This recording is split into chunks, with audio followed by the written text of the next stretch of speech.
Você está ouvindo Sardinhas do Mercado Financeiro, um podcast Empíricos. Olá, muito bem-vindo. Você está no Sardinhas, um podcast Empíricos em que investidores não profissionais, que são batizados carinhosamente de sardinhas, se encontram com os tubarões, aqueles que investem por profissão e podem nos ajudar a navegar esses mares revoltos do mercado financeiro. Quem está aqui comigo hoje é o Felipe Guerra. Ele é o sócio fundador e gestor da Legacy, cujo fundo multimercados, o Legacy Capital, que foi criado em junho do ano passado, rende desde então nada modestos 207% do CDI. E o Guerra e a equipe dele, que hoje já chega a 33 pessoas, decidem como alocar 5 bilhões de reais. E como em qualquer multimercados, tem um mandato bem amplo. Então, eles podem investir em juros, câmbio, bolsa. Então, para quem até hoje estava só ouvindo sobre bolsa aqui no Sardinhas, hoje a gente vai poder ampliar um pouco mais esse escopo, né? Antes de montar a Legacy, o Guerra foi o responsável pela tesouraria do Santander, de onde saiu levando consigo alguns dos integrantes mais sêniores da equipe no ano passado. E quando isso aconteceu, eu comecei uma perseguição implacável ao Guerra, porque gente muito boa me falou que ele era excelente e que a Legacy seria no futuro uma outra SPX. O Guerra não só do Santander, mas também já foi da tesouraria do BBM e do Citi. Então, para começar, muito obrigada, Guerra, por estar aqui no Sardinhas. Muito bem-vindo. Obrigado, Luciana. Bom, hoje a gente vai saber como é que está a cabeça do Guerra, no que ele está investido. E antes disso, para colocar todo mundo na mesma página, tem muito multimercado brasileiro bom que é gerido por ex-tesoureiro, né? E aí, às vezes, a gente fala ex-tesoureiro e tal, a gente recebe uma pergunta aqui que é o que diabos faz um tesoureiro, né? Então, ninguém melhor do que o próprio Guerra para responder o que diabos faz um tesoureiro, Guerra. Então, a tesoureira no banco é uma área bastante complexa, né? Envolve uma série de atividades, né? Tem uma área comercial bastante ampla para vender os produtos de tesouraria e tem uma equipe dedicada a fazer toda a gestão dos riscos oriundos dessas operações que o banco acaba fechando com clientes e, ao mesmo tempo, gestão das posições proprietárias do banco também. Então, é como se você gerisse o dinheiro do banco. Exatamente. E também você oferece produtos para os clientes nos quais eles podem investir, eles podem tomar empréstimos, né? E, ao mesmo tempo, fazer proteções das suas posições, trocando os indexadores nos quais eles estão endividados ou eles estão sendo remunerados. Uhum. E quem faz essa geragem dessa exposição no mercado e quem faz essas cotações para as empresas e para os investidores é uma tesouraria. Legal. Bom, então, mas já a tesouraria é o passado, hoje ele está lá gerindo o nosso rico dinheirinho. Então, vamos falar um pouco sobre macroeconomia, né? O que você tem hoje no seu fundo. Bom, a gente está aí há meses e meses na expectativa da aprovação da reforma da Previdência, né? Muita expectativa de que isso traga um cenário mais positivo, muita gente posicionada num Brasil melhor. A minha pergunta é, você e sua equipe também estão otimistas sobre essa aprovação e posicionados num Brasil melhor? E com esse passar do tempo, isso diminui um pouco o otimismo ou não? Então, Luciana, a gente vem adotando, né, desde do pós-eleição, né, uma visão otimista com o Brasil, né, em geral, na montagem na construção da nossa carteira. Na virada do final de janeiro, final de fevereiro, né, com o começo do Congresso, teve um evento que fez a gente ficar um pouco menos otimista do que a gente vinha trabalhando, né? Foi o fato do governo optar por fazer uma PEC nova, ao invés de fazer a PEC antiga, faz com que o processo seja mais demorado, dependa mais do Congresso, dependa mais de articulação de um governo novo, inexperiente, né? Depende de também um Congresso novo, com novos articuladores, né? Novos personagens que não vinham atuando no passado. Então, isso faz com que a reforma demore mais do que ela estava prevista por nós inicialmente. A gente tinha uma convicção que se fosse adotada a PEC 287, que era a PEC que foi elaborada pelo governo Temer, uma reforma da ordem de 500 bilhões de reais, o processo já estaria bem mais avançado, né? Você não precisaria ter passado pela CCJ, uma comissão especial, as indicações dos líderes, etc., né? Então, assim, se você pegar os ativos de Brasil, desde que a gente migrou de uma posição, abandonou a PEC velha e passou a adotar uma PEC nova, os ativos de Brasil pararam de performar. Verdade. Então, toda aquela melhora linear que a gente via nos preços dos ativos, após a eleição, né? E depois com o empoderamento do Paulo Guedes ali em janeiro, né? Apontando toda a equipe econômica, todas as estatais, diretorias e presidências, etc., aquela melhora linear dos ativos, né, que a gente vinha observando, ela meio que freou, né, nessa época dessa transição, né, de fazer desenvolver uma PEC nova, né? Então, desde então, o mercado, né, os ativos brasileiros vêm trabalhando meio de lado, oscilando de acordo com o mercado externo, né?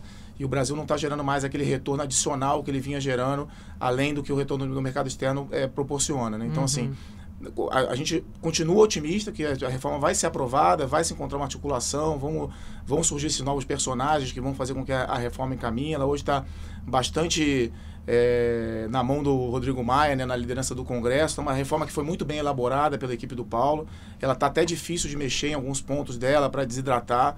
Então a gente acha que no final vai acabar sendo aprovada uma reforma entre 700 e 800 bi e muito provavelmente ali no terceiro tri. Isso é bom? É muito bom. Isso é suficiente para fazer com que a trajetória da dívida PIB encontre uma estabilização pelos próximos 10 anos. Coloca o país de novo numa situação de solvência, né? Mas eu costumo dizer, né, a reforma da Previdência ela é uma condição necessária, mas não suficiente. Né? A gente fez um exercício, mesmo aprovado uma reforma da Previdência de 700, 800 bi, que faz com que a dívida PIB esteja estabilizada, se o país continuar crescendo 1%, a dívida volta a ter uma trajetória ascendente novamente muito rapidamente. Então, assim, o país precisa voltar a crescer. Né? A gente separa o fiscal estrutural, o problema fiscal estrutural, ele é resolvido com a Previdência, mas a gente ainda tem um problema fiscal conjuntural, que é o quê? O Brasil continua gastando mais do que arrecada, gerando déficits primários consecutivos. Então, portanto, se a gente continuar crescendo 1%, arrecadando pouco, a gente vai continuar com a dívida em trajetória ascendente. Então, assim, a Previdência coloca a gente numa trajetória de insolvência novamente, mas o segundo passo a isso é voltar a crescer. E aí, complementando um pouco isso, a gente acredita que o Brasil volta a crescer. A gente está trabalhando hoje com um cenário de postergação do crescimento brasileiro. Né? A gente vinha no final do ano passado animado com o crescimento do PIB potencialmente ser entre 2,5% e 3%. A gente abandonou isso. Vi que vocês revisaram para 1,2% na última carta. Hoje revisamos novamente, depois da produção industrial, a gente está com um crescimento de 1% para esse ano. Nossa, Guerra, vamos parar em 0 daqui a pouco. Exatamente. Né? A gente está, é o terceiro ano consecutivo de crescimento muito próximo a 1%. Né? Então a gente está com crescimento, mas a gente acha que é mais um cenário de postergação, né?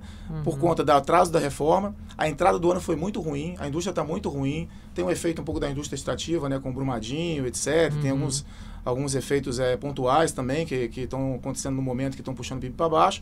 Mas um outro ponto que a gente tem estudado bastante, né, e tem ficado cada vez mais claro para a gente, é que a velocidade com que o governo vem saindo já há mais de 2 anos da economia, ela é muito mais rápida do que o setor privado vai entrar. Então, em algum momento na frente, você vai ter o setor privado acelerando um tanto mais e vai igualar com essa eu diria que uma turbina ao contrário que o governo vem colocando na economia. Porque o governo vai continuar contracionista, ele vai continuar reduzindo, vai continuar controlando despesa, né?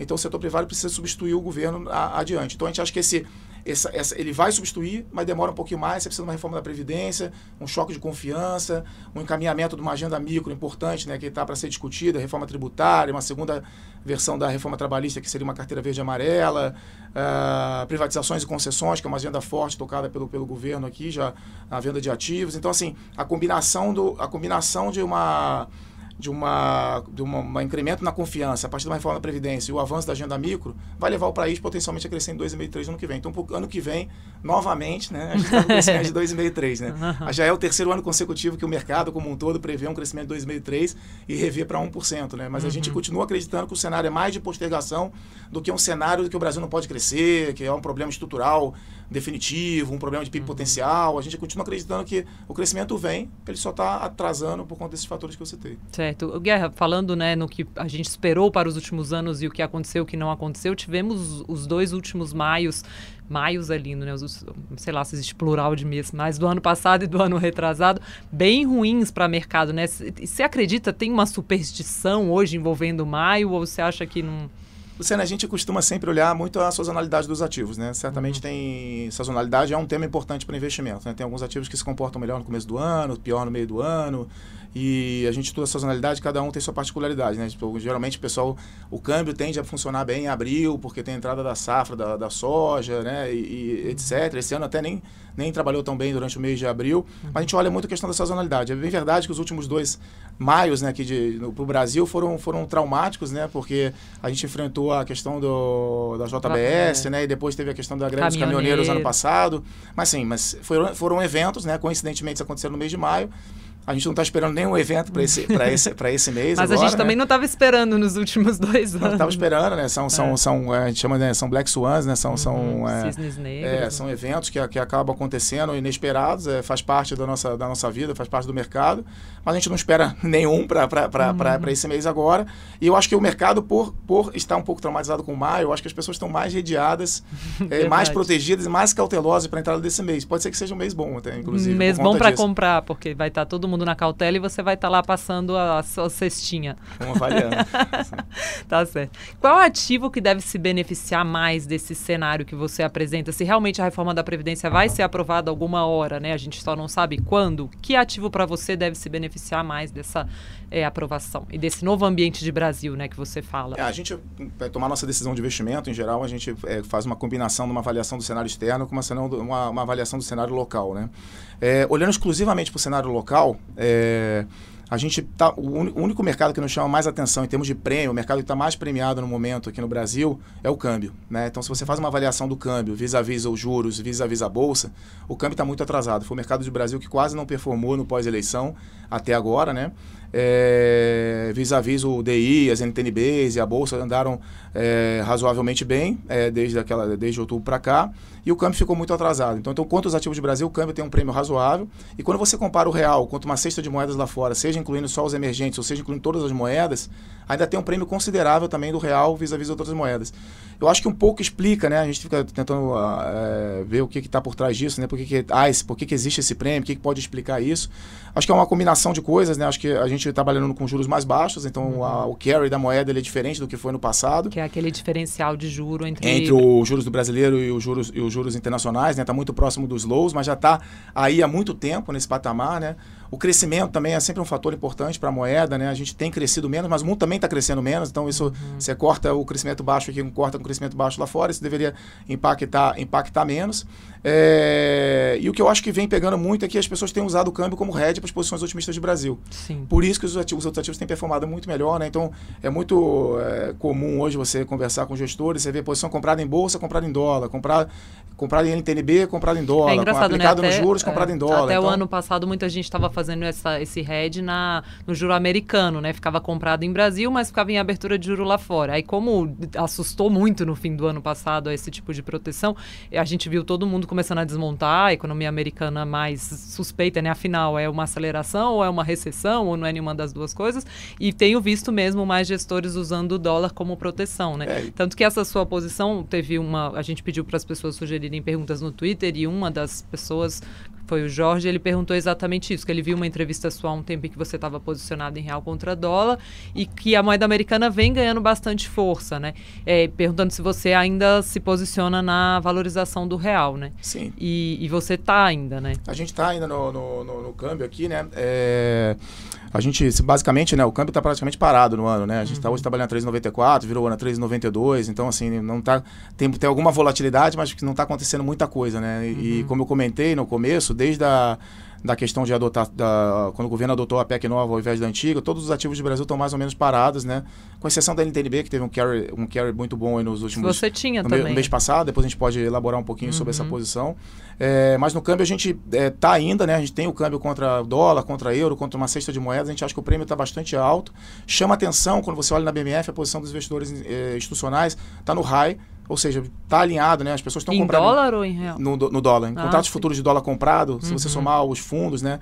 A posição está no nível mais alto recente, né? A posição acho que perde 15 bilhões de dólares. Nossa. Ou seja, que vai na linha de que as pessoas, os gestores estão cautelosos, eles estão comprando em bolsa, comprando em dólar, eles estão comprando em NTNB ou aplicado em juros e comprado em dólar.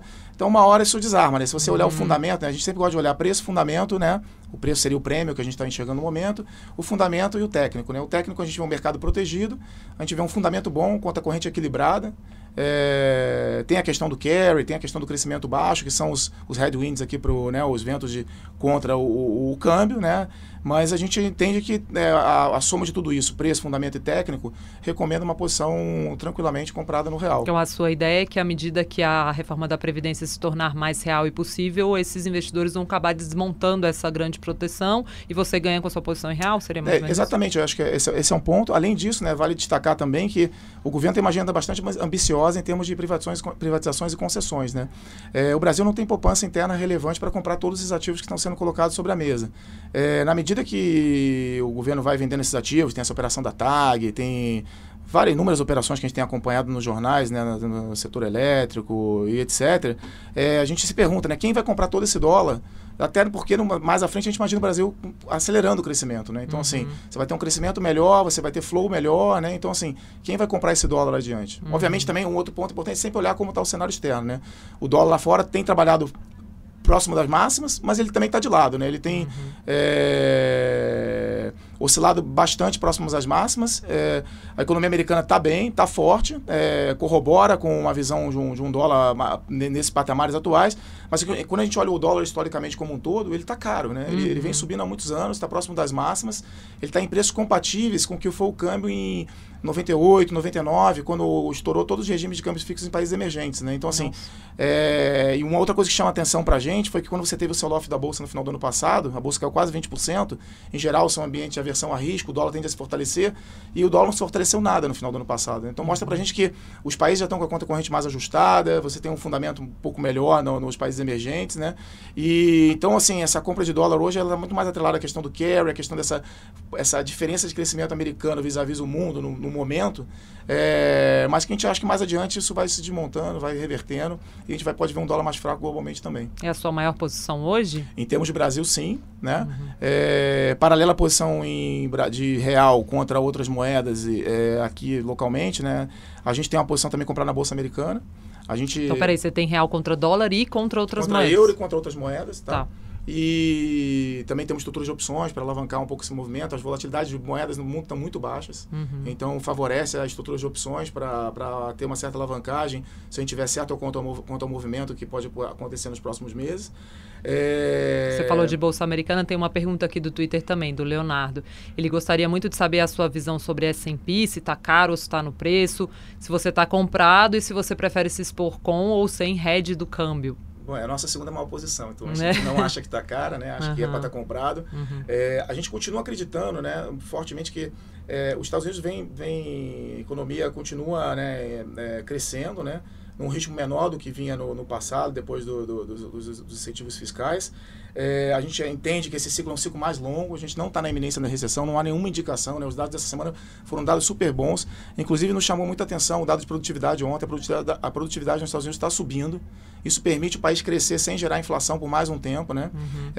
Então a gente acha que a Bolsa Americana, ela acaba sempre, as empresas estão entregando a mais do que o mercado esperava, né? Havia uma expectativa de contração de lucros para esse trimestre, as empresas estão crescendo a cada de 5% a 6% até aqui, né? Ainda tem alguns resultados importantes por sair. Então, as empresas vêm superando as expectativas, né, o que torna o carregamento das posições compradas em Bolsa Americana bastante favorável adiante. Então, a nossa segunda maior posição é uma posição comprada em Bolsa Americana, pode ser via o índice, pode ser via algum setor, né? No mês passado teve uma oportunidade, teve uma realização forte no setor de healthcare, então a gente trocou parte da exposição no índice pelo setor de healthcare, agora já estamos reduzindo porque se recuperou.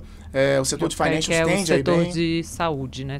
Sim, setor de saúde, exatamente. Então, a gente está animado com a Bolsa Americana, acho que o ciclo se estende um pouco mais, né? Obviamente, se a gente enxergar que a recessão está por vir, a gente vai ficar mais cauteloso. Mas pois não é estranha essa história até, porque assim, até o fim do ano passado a gente estava falando de economia americana se desacelerando, na verdade, de economia americana se recuperando, o Fed podendo subir juros, e aí estava muita gente, inclusive, posicionado no Fed podendo subir juros. Aí, de repente, a gente começa a falar em desaceleração e em recessão, em muito pouco tempo, né?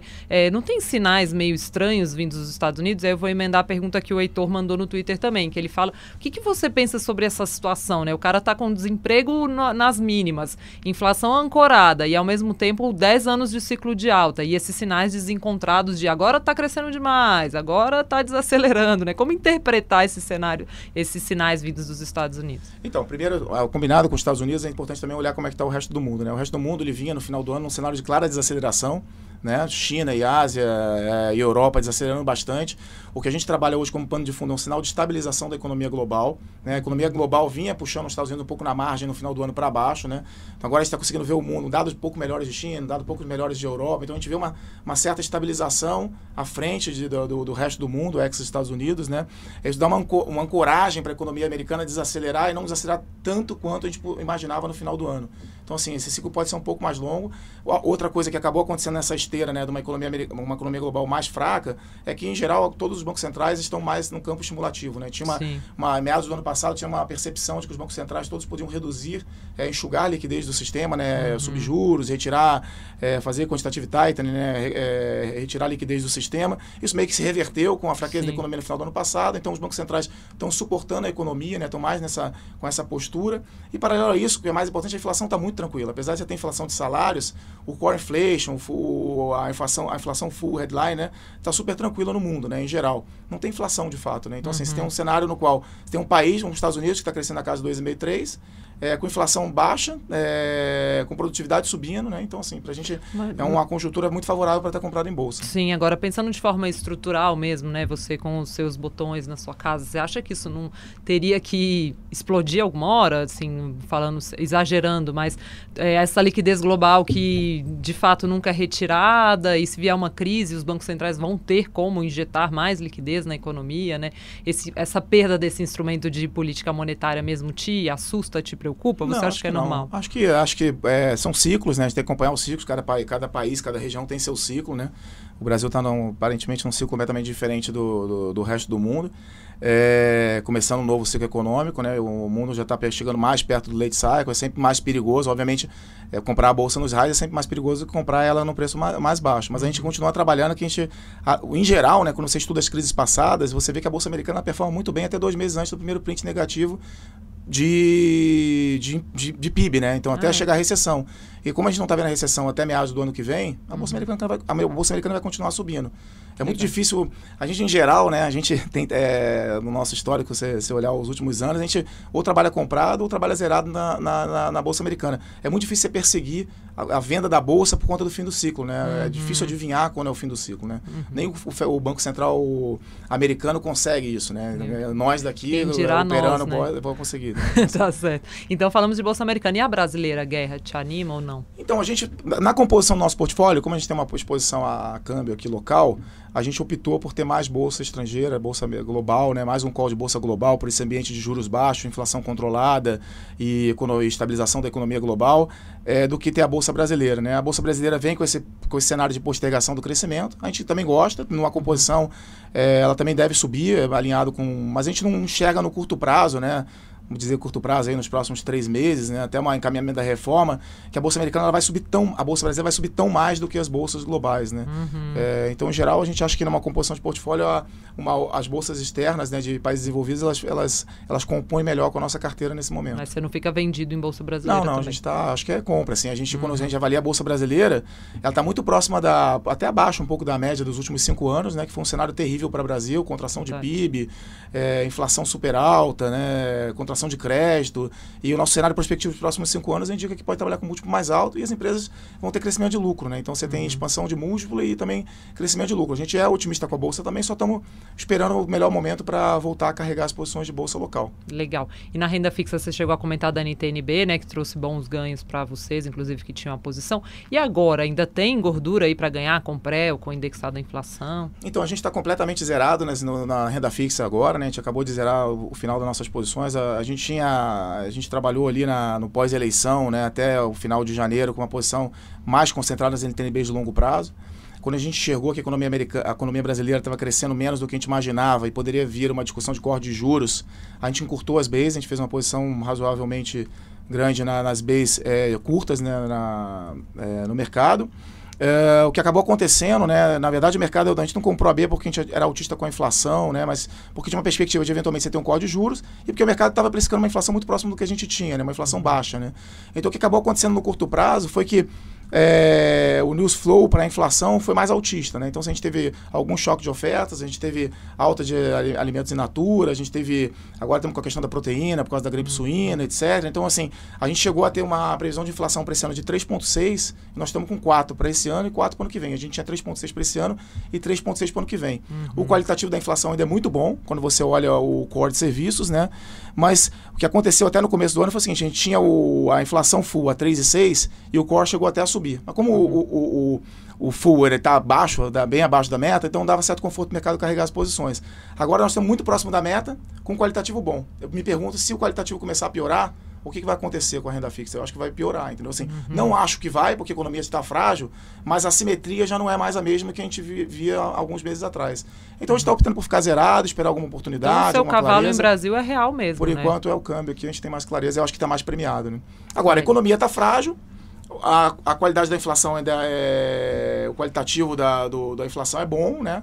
a gente vê espaço mais adiante para corte de juros, mas agora, cortar os juros antes de aprovar a reforma da Previdência, parece que gera uma assimetria muito contra o país, contra o Banco Central. Então, acho que é prudente, né, esperar pelo menos um encaminhamento, encaixar melhor a reforma, qual o tamanho da reforma que a gente vai conseguir aprovar no Congresso. Então, assim, acho que cautela nesse sentido. E acho que o ganho também de cortar os juros mais 100 pontos em termos de crescimento não é tão grande assim para você correr o risco, né? Então, é mais uma avaliação de risco-retorno. Agora, uma vez aprovada a reforma da Previdência, está evidente que esses juros que está aí hoje, ele não está gerando a inflação, né? Não está subindo o core da inflação e também não está gerando atividade. Então, claramente, o juros está fora do lugar, né? Nesse momento. Mas vale esperar ainda e ter uma relação risco-retorno melhor para tomar essa decisão de continuidade do ciclo, cortar mais alguma coisa os juros. Legal, boa. Bom, a Legacy está com o fundo fechado na maior parte das plataformas, né? E aí eu aproveito aqui o Guerra também, antes da gente entrar em mais umas perguntinhas do Twitter, para saber se tem alguma expectativa de abrir geral de novo, porque vocês já fecharam, a gente queria mais Legacy no mercado disponível para poder entrar. Tá bom. A nossa intenção é ir crescendo a empresa com calma, né? A gente optou por fechar o fundo agora no mês de abril, porque a gente teve um crescimento muito rápido ali depois de janeiro, né? Em fevereiro e março a gente captou bastante, o fundo quase que dobrou de tamanho. A gente achou prudente fechar o fundo, remunerar os últimos cotistas, né? Diversificar um pouco a cota de entrada dos nossos clientes, mas a nossa ideia é assim, a gente acha que tem um capacity maior, quando a gente for enxergando que tem boa oportunidade, quando a nossa base estiver bem remunerada, a gente vai continuar captando, vai continuar incrementando o fundo, vai ter bastante oportunidade pela frente. Então, tá bom. Guerra, tem uma pergunta aqui do Heitor que ele quer saber a fórmula da Coca-Cola. Ele quer saber como você monta um cenário base, quais sinais, quais indicadores, em quais dados você foca, é confiança, é emprego, é o balanço das empresas, o que você olha?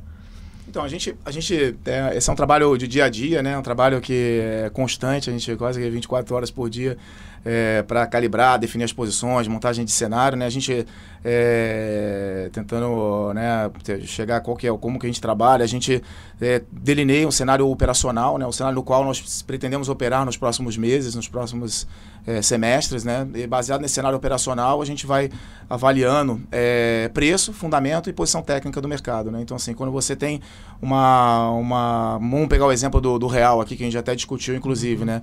A gente discute o fundamento, vê que o fundamento é um fundamento favorável, então, tem algumas coisas... Tem um Brasil melhor, tende a favorecer o real. Você tem, exatamente, né? Você tem conta corrente equilibrada, você tem uma perspectiva de eventualmente ter fluxo no país, tem alguns headwinds, né? Alguns ventos contra o fundamento, né? Não é 100% clean, assim, 100% claro, mas tem boa... Quando você soma os fundamentos, né? Na mais do que a média, os fundamentos apontam a favor do câmbio, né?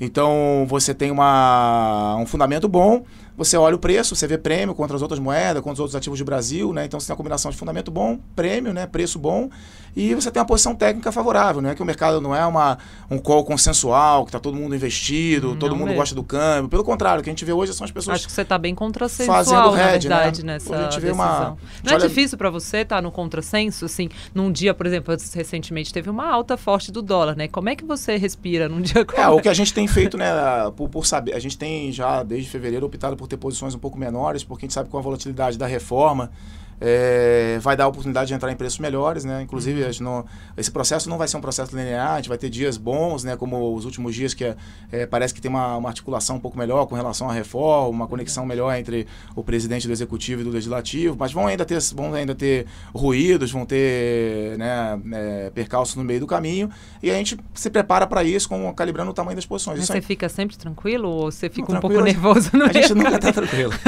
Tranquilo nunca, né? A gente está sempre tentando buscar estar atento no dia a dia. Mas tem que ter um pouco de estômago aí para não sair vendendo essa posição num dia como esse, né? Vários dias seguidos. Uma forma que, no caso, né? Uma forma que a gente, para encarar esse cenário, uma forma que a gente tem feito parte das nossas posições, estão via derivativos, via as opções, né?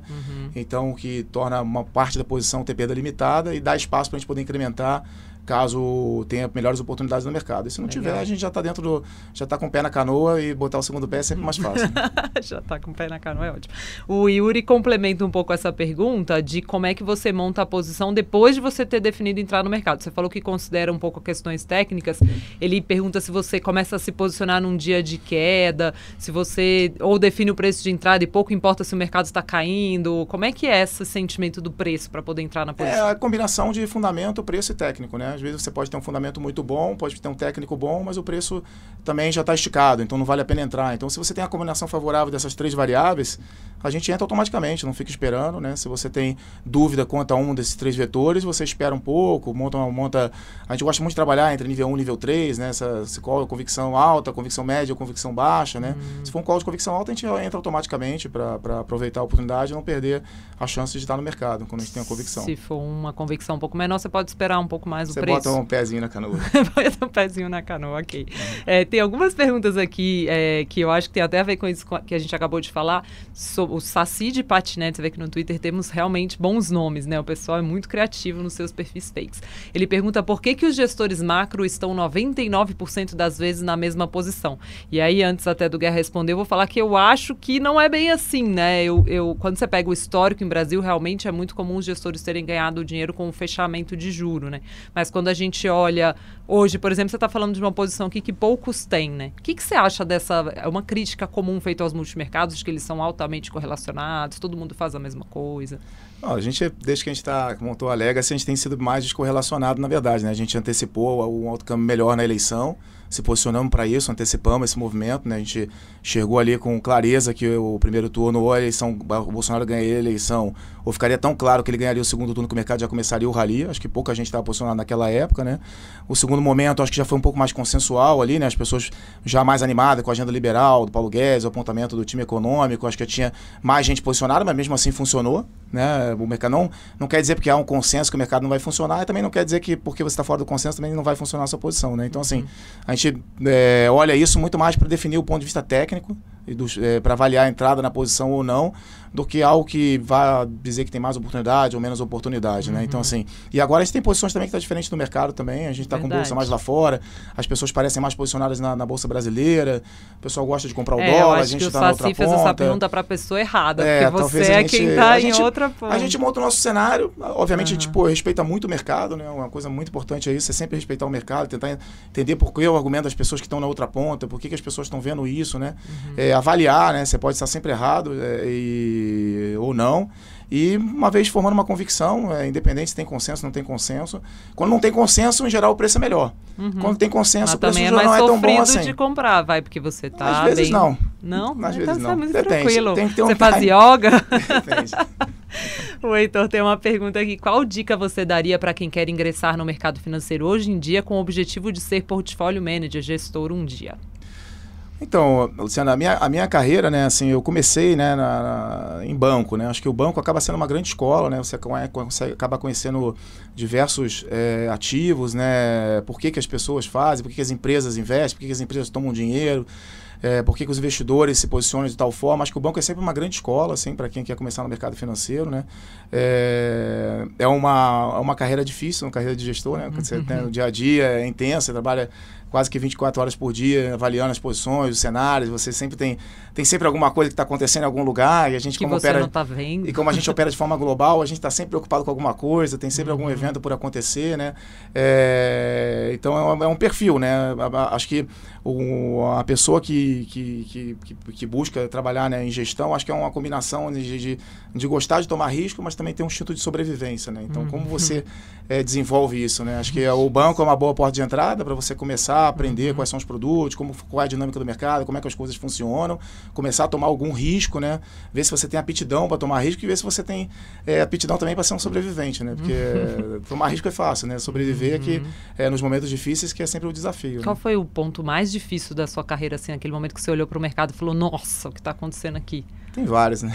Assim, Conta um. No mercado, eu fui trader, né, de volatilidade por muito tempo, né? Então, a gente teve episódios, né? 2008, a crise de 2008 foi uma crise de proporções grandes, né? Assim, a gente teve um drawdown, né? Uma queda de resultado grande, pontualmente, no mês de setembro, mês de outubro, né? Depois recuperamos, foi o melhor ano, um dos melhores anos da minha carreira, né? Conseguimos recuperar, conseguimos sobreviver, né? Naquele momento, mas foi desafiador, porque era uma crise que muita gente não entendia, ainda mais aqui do Brasil, né? A proporção, o Brasil vira e mexe, a gente tem uma crise, a gente inventa a nossa própria crise, né? Tivemos um 2015, que o preço dos ativos oscilaram bastante, esse aí a gente até identificou bem, a piora de Brasil, o dólar fortemente global, foi um episódio mais mais tranquilo essa crise. É sempre difícil operar durante a eleição, né? O mercado tem muitas convicções, a gente tem a nossa, quando está diferente, tem que aguardar, tem que esperar a hora certa de você montar as posições, né? Tem que ser estrategista, tem que ser tático, tem que ser cínico, né? Esperar o momento certo de você colocar as posições. Mas é isso. Legal. O mercado te elogia muito, né? Qual foi o momento que você acha que você mais acertou, assim? Eu acho que eu nunca vi ninguém te criticando ainda, viu? Olha que você já tá grande. Quando começa a ficar grande demais, todo mundo começa a arrumar um defeito em você, né? O mercado, em geral, você tem uma imagem muito respeitada no mercado, né? Qual foi o momento que você acha que você mais acertou, assim? Eu acho que a gente tem um histórico longo, né? Uma experiência grande, está bastante tempo no mercado. A gente sempre respeitou muito todos os players, todas as gestoras, todos os bancos. A gente busca parcerias, discutir, chegar no denominador comum. Nem sempre você vai ter consenso, nem sempre você vai estar no que as pessoas acham, mas acho que a discussão é sempre saudável, o debate sempre com respeito é sempre positivo. A gente sempre teve essa postura, sempre busca isso.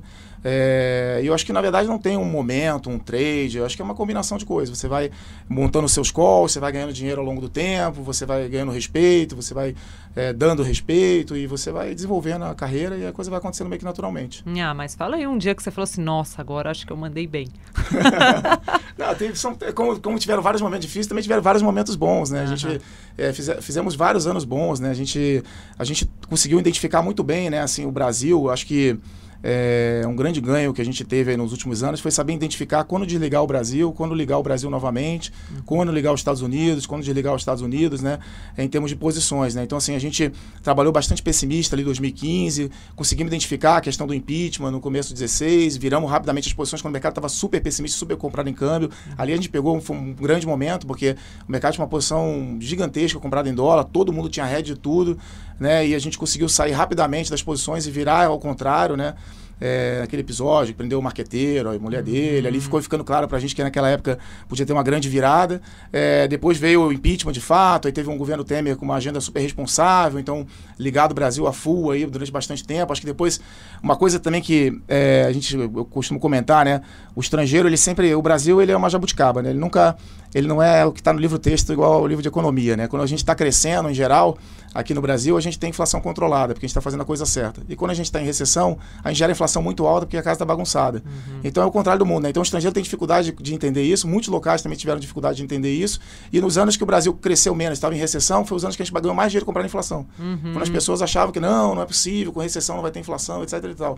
Então isso foi um grande call assim, que a gente foi tendo ao longo da nossa história, foi identificar isso, que o Brasil como todo país emergente, é meio jabuticaba, não trabalha como país desenvolvido. Então na hora que você está com a casa desorganizada, você vai para a recessão mesmo, você tem inflação muito alta e vice-versa no período que você está fazendo o dever de casa, né? Legal. Bom, Guerra, para a gente terminar, a gente tem um quadro aqui que é bem rápido, que a gente chama de sardinhas rapidinhas, em que eu falo alguma coisa e você me dá uma resposta de uma palavra, uma frase. Você, que é uma pessoa que fala rápido, vai se dar muito bem nas sardinhas rapidinhas. Vamos lá. Sardinhas rapidinhas. Então vamos lá, Guerra. Um único ativo. S&P. Um vencimento de título público. Você está sem renda fixa agora, né? Se fosse para comprar um. Bom, vamos elogiar que a B21 performou muito bem, né, esse ano, né? Então já deu bastante resultado, né? Que a inflação tinha uma precificação aí de 3,5, 3,60. Hoje a gente tem uma precificação mais para 4,25. Então ela performou muito melhor. Se você pegar o último mês, o DI ficou parado, o yield da NTNB ficou parado e o PU da B21 ele andou mais de 1%. Boa. Um risco. Um risco.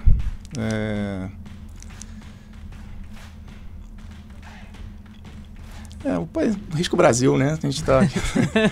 É o que faz a gente ganhar bastante dinheiro, né? Sofrer bastante, ter bastante ansiedade, oscila bastante ao longo do tempo. Né? Boa. Um multimercados que não seja o seu. Olha, tem vários, a gente admira vários, assim. Pô, tem o Verde, tem o SPX, que a gente se espelha bastante também. O Adam, tem vários, né? Vários têm um trabalho super, super bem feito, nomes construídos com uma história de muito sucesso. Tem vários nomes. Legal. Um conselho para o investidor.